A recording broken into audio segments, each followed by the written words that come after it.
Hello, my name is Taya Graham, and welcome to the Police Accountability Report. And I want you watching to know that if you have evidence of police misconduct or brutality, please share it with us, and we might be able to investigate. Please reach out to us. You can email us tips privately at par@therealnews.com and share your evidence of police misconduct. You can also message us at Police Accountability Report on Facebook or Instagram, or at Eyes on Police on Twitter. Or of course, you can message me directly at Taya's Baltimore on Twitter or Facebook. And please do like and comment. You know I read your comments and that I appreciate them. Now that that's out of the way, I want to talk about accountability. Now, we've had some feedback recently about what that word means. Accountability. Questions about if we are in fact holding police accountable. And it's something I'd like to address right now. The question stems from the fact that at times we provide not just the facts of the case, but the context as well, and that our format might just be too trenchant.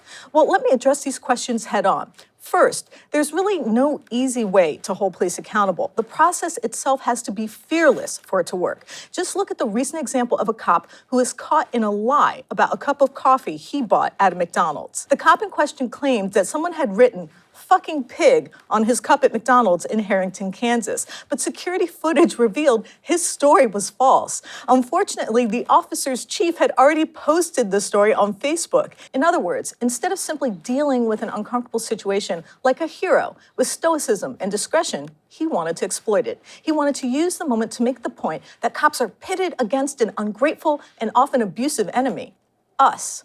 In other words, he wanted to codify the us against them narrative. The point is the police are pretty media savvy, and they don't mind sowing discord with a false narrative when it suits them. In fact, this was not the first time a coffee cup had been turned into a full-blown controversy. Just weeks before, a Starbucks employee was accused of writing "pig" on a coffee cup. Police officer in Oklahoma wanted to make working on Thanksgiving a little easier for his dispatch office, and instead, he wasn't thanked the way he thought he'd be after picking up Starbucks for everyone in his dispatch. It started as a good gesture. He had gone to Starbucks because he wanted to do something nice for our dispatchers on Thanksgiving. His officer got the drinks from this Starbucks in Glenpool.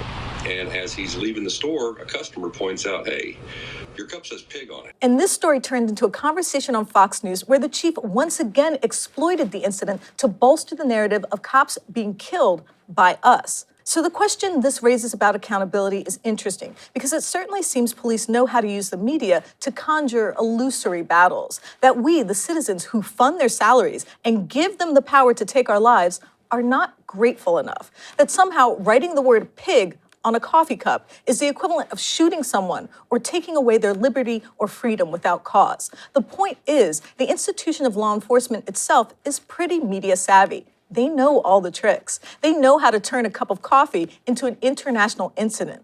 So how are you going to hold such an institution accountable? Through touchy-feely, timid journalism that allows ridiculous stories of a dangerous coffee cup to go viral? Hardly. We're going to be tough and hard-nosed and ask vexing questions, all while making the points the mainstream media is afraid to touch.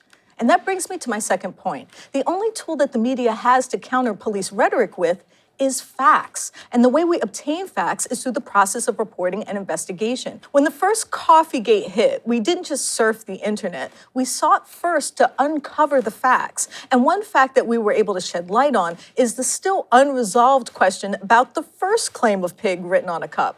Apparently, Starbucks turned over video from inside the store, according to a representative from Starbucks. And since then, the chief has removed the post about the coffee cups and has not returned our calls for comment.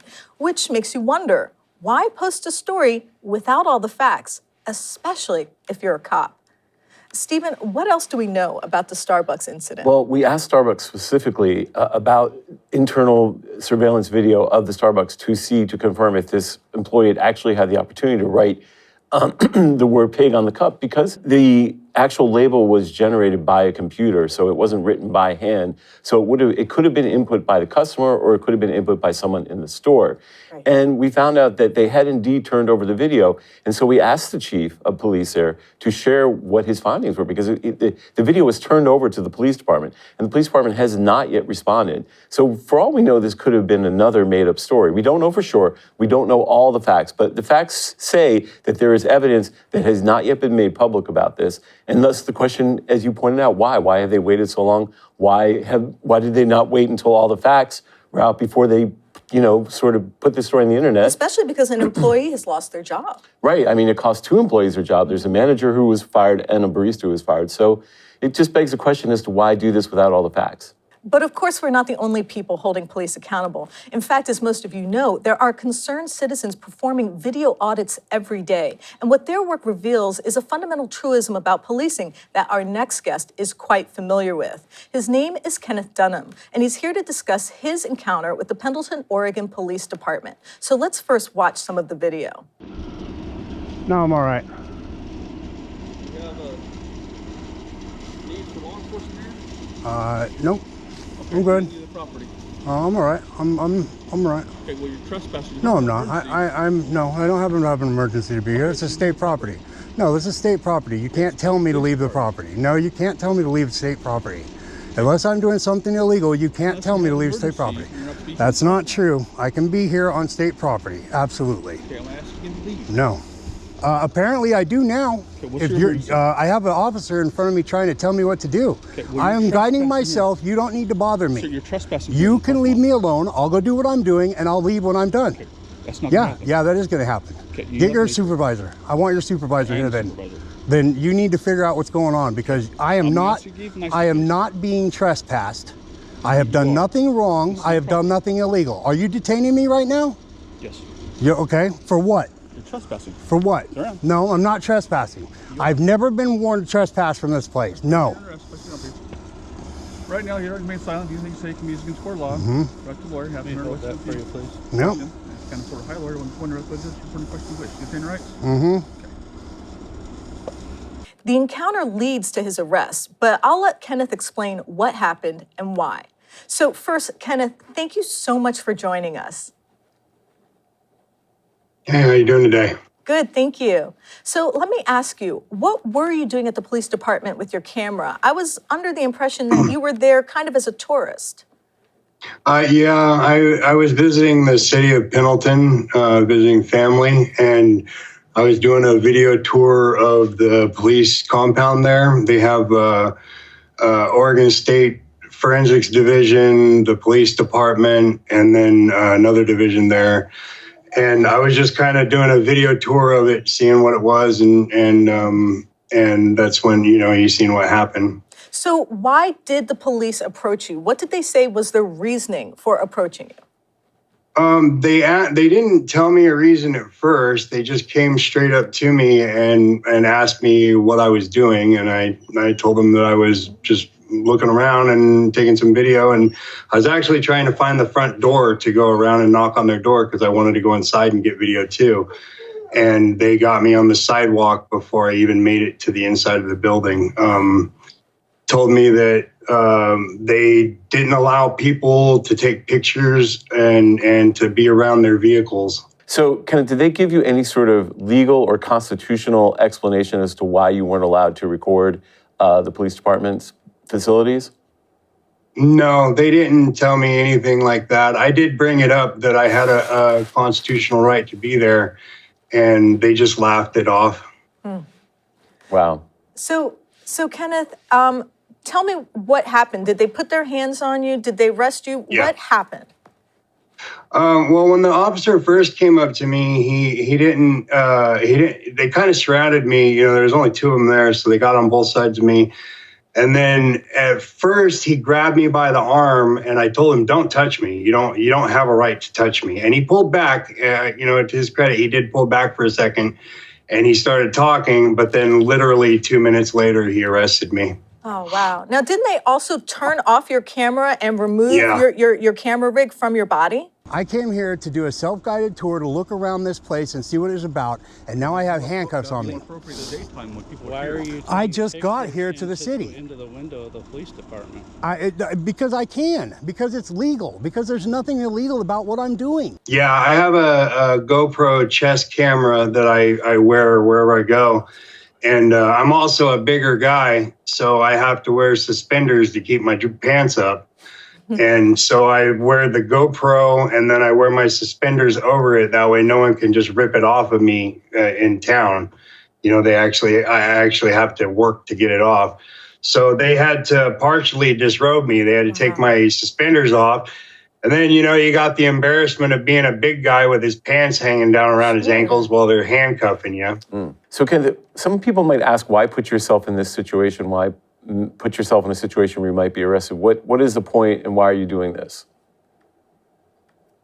It's mainly about police accountability. I myself went through the legal system as a youngster, and I never was really given the opportunity by any officer that ever came in contact with me to better myself. They always looked at me as a meal ticket, or they abused me. And so now what I'm trying to do is go back to the places that I've been incarcerated at or that I've been involved with somehow and tell that story to my family. So that's mainly what my channel's about. There was some reaction from the mainstream media. Like, I noticed there was an article written about the incident in the Columbia Basin, but it seemed to only focus on the police officer's version of events. As a matter of fact, there was a really long quote from a department representative, but there seemed to be nothing but a mugshot of you. What do you think of the media coverage you received? I think it was a hit piece, and I actually, with the Columbia Basin, I gave them the opportunity to hear my side of the story, and I called them up and talked to them, and I've never seen anything about my side published yet, and I keep looking for it. But yeah, it was mainly a hit piece, and if you read that article, they're saying that my intentions were to sue, and that I edit my video. I've never edited. I don't have that capability. Not yet. I don't edit my videos. They get loaded raw, and I load everything. Kenneth, one thing that's really interesting you said the cops viewed you as a meal ticket, which is very interesting because you're saying that the motive is more profit than correction or whatever. So could you elaborate on that a little bit? Yeah, well, anytime I got into trouble as a youngster, I mean, I did do things wrong, of course, but there's always a way to help someone out. There's always a way to show them a better way. And rather than ever being shown the better way, they only took money from me or incarcerated me longer. And then later on in life, I found out that they made money every time I was incarcerated, So it's a money-making scheme. They try and, like where I am from, Washington County, they try and charge you with as many crimes as possible on anything they catch you with so that they can plea you down and then give you as much restitution and payments as possible. So they get you on any little thing, and they give you as much probation and money as they can get out of you. So, Kenneth, let me ask you one last question. After the arrest and some of the media attention that you've received, has anyone from the Pendleton department reached out to you? Has anyone apologized to you for inconveniencing you like this? I mean, haven't you had to pay money out of pocket for bail or possibly for legal representation? Has anyone reached out to you to try to help you? No, they haven't contacted me at all. And yeah, as far as the money it's costed I live actually 4 hours away from where I was arrested. And the night I was arrested, we didn't expect me to be arrested. So I had to wait for my daughter to get off of work, and then she bailed me out.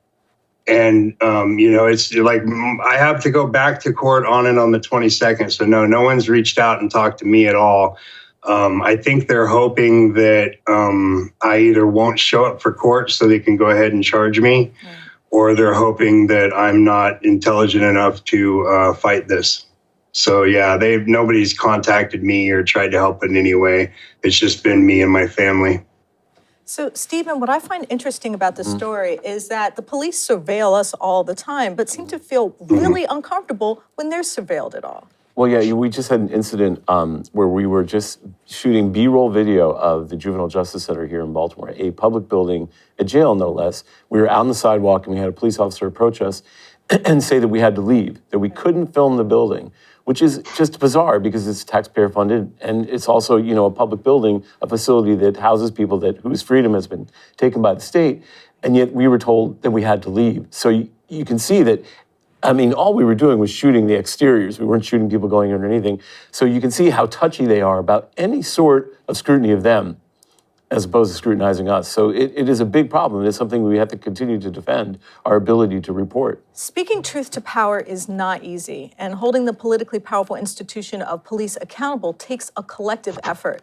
I don't have a gun or a badge, and I don't have the power to take away someone's freedom or life, but I do have the right to speak freely about the behavior of public officials, a right which allows me to dig up the facts and convey them to you. And it is that right which this show is created to protect, the right to go on camera and call cops out for questionable behavior, and the right that our guests exercise to turn the cameras around on the people who watch us. You might wonder, why is this important? What's the big deal? Why do I care if someone can point a camera at someone in a uniform?